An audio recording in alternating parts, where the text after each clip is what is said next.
It's time for the gents. Bellewood Lanes week number 10. Last week of our regular qualifying. Next week will be the grand finals at Cherokee Bowl. Boy, I'll tell you what, Rick, this year, total prize money, we've given out over $14,000 in the 10 weeks. And next week, we can tack on another $2,500 onto that. Well, that's tremendous. Not too shabby for just some local boys getting out and having a good time, huh? That's right. That's what it's all about. Good time, a little extra money on the side. Well, I was just looking at Bob Perry. This is a funny guy now. Bob was on the tube last year at Glenn Schmitz and won it. Crazy gentleman. Bob's 34 years of age. Lives over on Senora Road in Independence.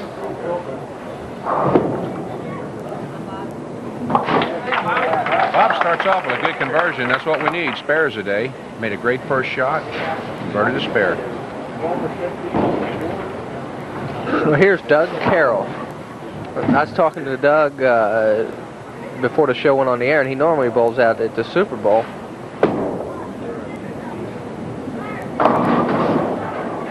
And he came over here and said, you know, I think I like this house.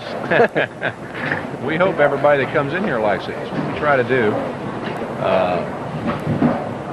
Doug's throwing an unusual ball. He's throwing a ball that's been discontinued, not being made anymore. Columbia Blue Dot, extremely hard ball, not made for much hook, but he's a soft stroker.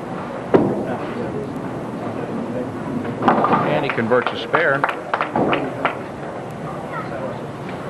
Yeah, you know, that sounds a discontinued ball. Why would they discontinue a ball? Just well, I think a lot of it to do with the Columbia Blue Dot is extremely hard surface polyester ball, and it basically with your lane surface being urethane and the oil patterns that are being run today, it just doesn't compete with the urethanes. So they discontinued making it.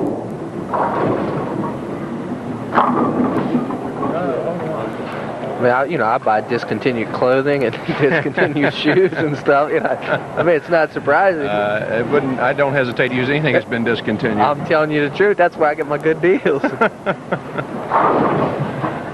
It's an ideal ball for Doug's game because he is a very soft stroker, puts good turn on the ball, and a harder ball helps him control the lane conditions. He converts a 10-pin. Well, here's Bob Perry. In qualifying, Bob shot a 235, 197. He says, shoot, I'm going to beat that 235, and he throws a 236. Ends up 668 scratch plus handicap for 770. Bob Perry. Bob's a real good bowler. Bob is married to Vicky. He has 3 children. Tommy, 14, Jaron, 8, and Eric, 9 months.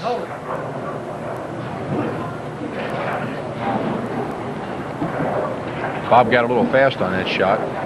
He's throwing a hammer urethane ball, throwing a full fingertip, 16 pound. And he got a little fast on the speed and the ball didn't quite finish. He left the bucket. This is a very tough spare to make. There's 3 or 4 different ways to miss it.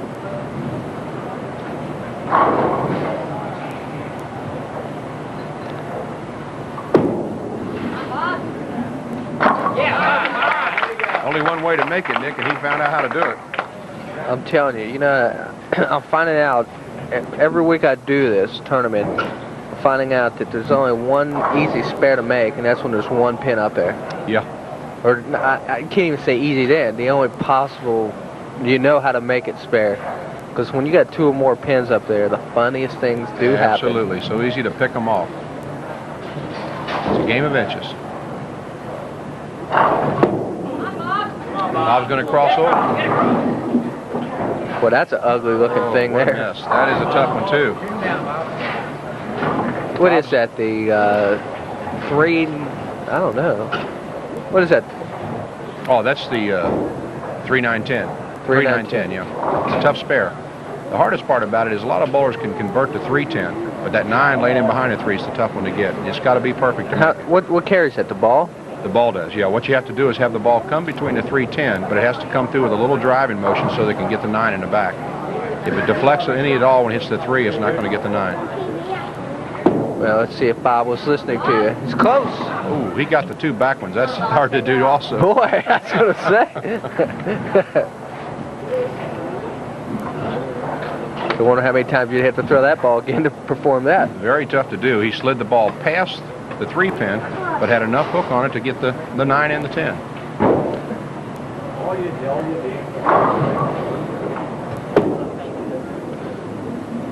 Slide right in that pocket. Mark it down, baby. Nice shot.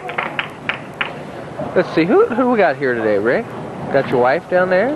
Yeah, I have my wife out here today, Midge, and my son Josh. They've come out. Watch me hamming up out here with Nick. That's right. Go Mike Murphy. Yeah, we got Mike and Frank and Billy Swear-John and Maureen from Super Bowls out here today. We got old John Combs from Dixie. Yeah, I seen John slipped in. Doug made another shot. He made a great shot on the frame before, and that one he crossed over and got away with it. Puts a little pressure on Bob.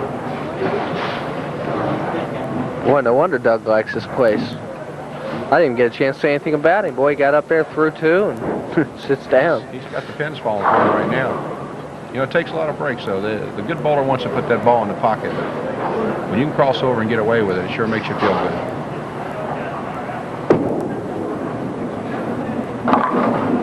Get out of there. That's a killer. It wasn't a picture-perfect shot, but he made a pretty decent shot, a little tight into the pocket.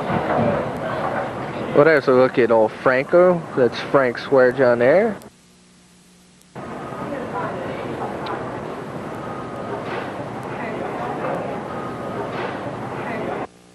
And sitting next to him was Mike Murphy.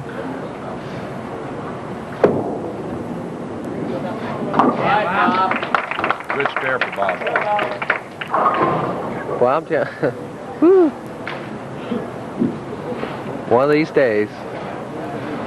Well, that's, did you see those pins shaking when the rack set them down? Sure did. I can't remember. It was about early in the year we had someone who asked for about 4 re-racks in a game. If you get the machinery off in the back there, they can cause the pins to sit down in an improper position. A good bowler will spot it. Come on, Bob, get in there. There it is. Real confidence builder for Bob. Bob made an excellent shot there. We've got a good match going here. Bob Perry's getting 34 pins handicap. There's your score right there. Well, we're halfway through our first men's match. Nick Banjo on with Rick Hitt in the 10th annual Northern Kentucky BPA Merit Tournament. You're looking at Bob Perry, who just hit that big ball right there. We'll be back with the exciting conclusion of our first men's match, Bellewood Lanes, after this.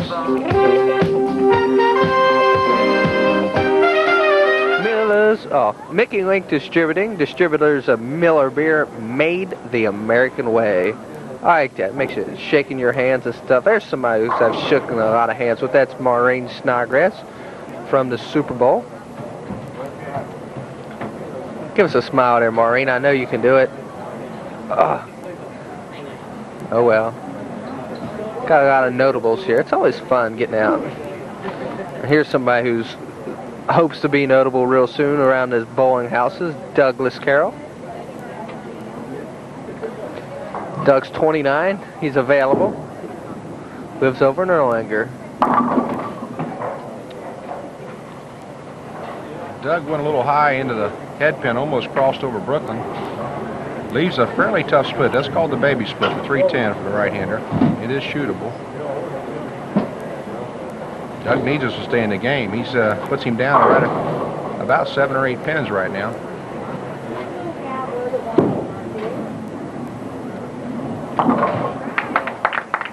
For the conversion. Well, actually, added that handicap there, Ricker, and I have him up. Yeah, I left his handicap out. Doug ain't gonna like me if I keep that up. He's up 17. Yeah, he's up 17 pins. Little turnaround there. The winner of this match will move on to meet our high qualifier, 17-year-old fireballer, Ron Horton.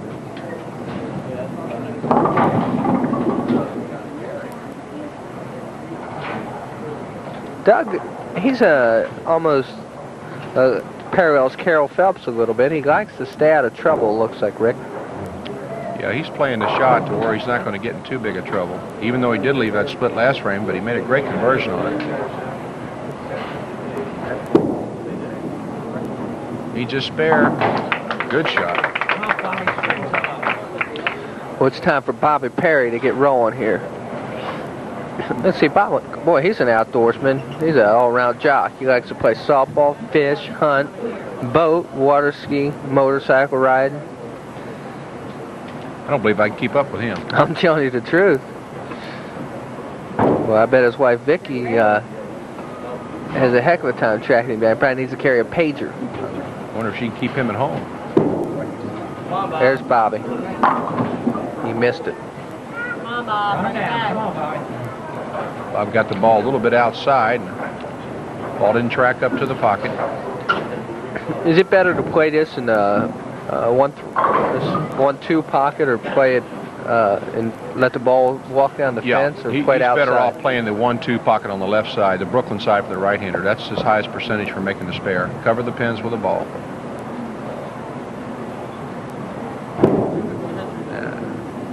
That's the way to do it. He must have heard us. Still got a 16-pin match, it looks like.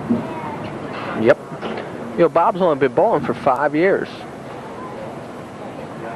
Something. And notice he's had a high series of 678 and a high game of 278. He bowls at the Friday Men's League at Dixie Lanes. Are they? Come on, Bob. Brooklyn.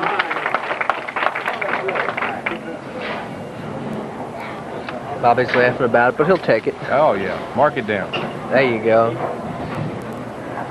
There's Douglas R. Carroll. Sounds pretty official there. Sure does.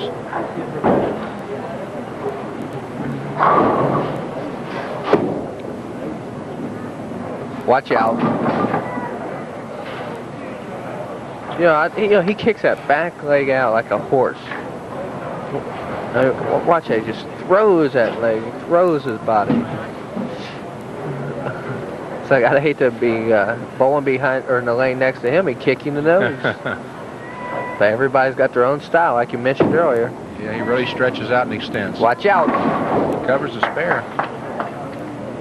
He's keeping a lot of pressure on Bob Perry just by filling the frames. He got a little bit of a jump on him with that double back in the third, fourth frames, and he's keeping a little bit of lead on him. Well, he's filled them all. He sure has. He's converted them spares, even a split. I see that Doug's employed by Intermodal Transportation, a company I used to pull a truck for.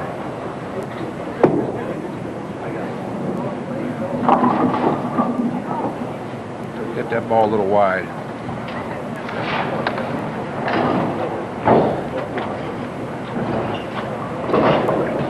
Well, you know, Nick, this bowling on TV in this merit tournament is a lot different situation these guys are exposed to on their league bowling. A lot more pressure. They're aware that people are watching them. It's hard to keep that ball right where you want it at.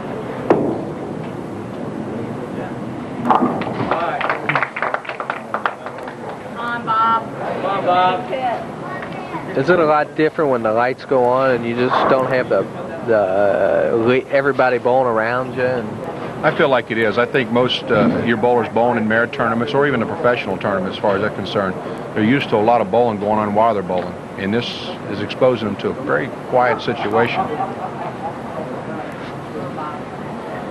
there's Bob Perry. He don't want it quiet. He needs one right now. Boy, that was a big ball. He made a shot that crossed over Brook and very possibly should have carried that. Would have put him right back in the match. He needed that one bad.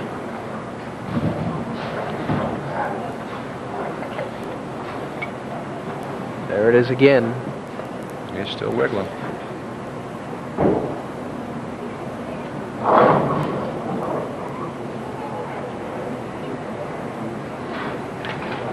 Bob looking for the conversion.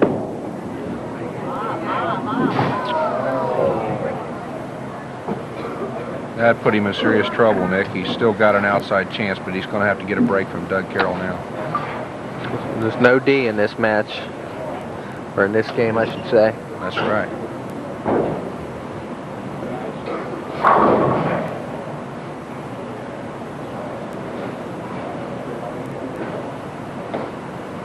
He needs a ball right here. Must have a strike, Bob Perry. From Independence. In the ninth. And he gets the Brooklyn. All right, there you go. He gets the Brooklyn stride. He went straight up the inside shot, and he just crossed over and got a good carry on it. He's going to have those to force a little pressure on. There it is. That's a solid Brooklyn. Solid. It was tight. It crunched him. Well, here's Doug. He's been perfect for 8 frames, filling up the paper, staying out of trouble.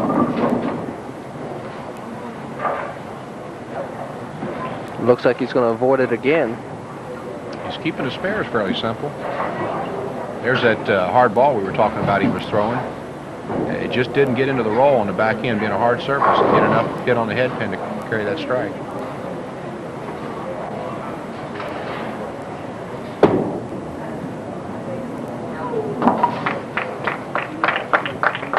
Yeah, that ball is a lot easier to control, I guess, with that hard.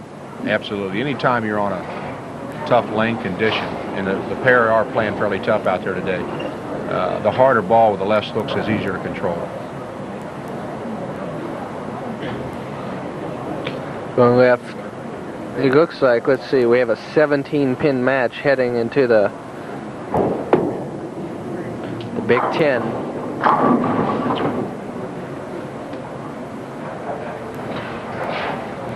Another good shot by Doug. Just a little bit of deflection. 6 laid down on the gutter. Didn't get the 10-pin out. Let's see. I have Bob Perry can go out with a 224, right? 224, yeah. You can get out with 224. So Bob. Tell you what, we have a very good Bob will have a chance to win it. Absolutely. It depends on the count that Doug gets here. Bob has a very good chance of tying this match up. We could have a tie game or possibly win it. The best I've got, it looks like Doug could get out with 226 if he strikes here. Oh, you're right. 9 pins or a strike, and you're looking at the winner, Doug Carroll. There it is. Mark it down, baby. He did it. We talk about a guy making a great shot under pressure. He knew he had to have at least 9 pins to lock out Bob Perry. He filled up all 10 of them. And a great shot.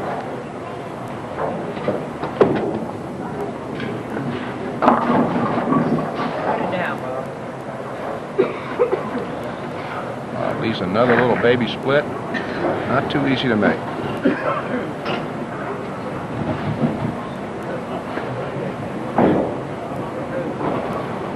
Where Bob works for Lucas Aluminum. He's an iron worker.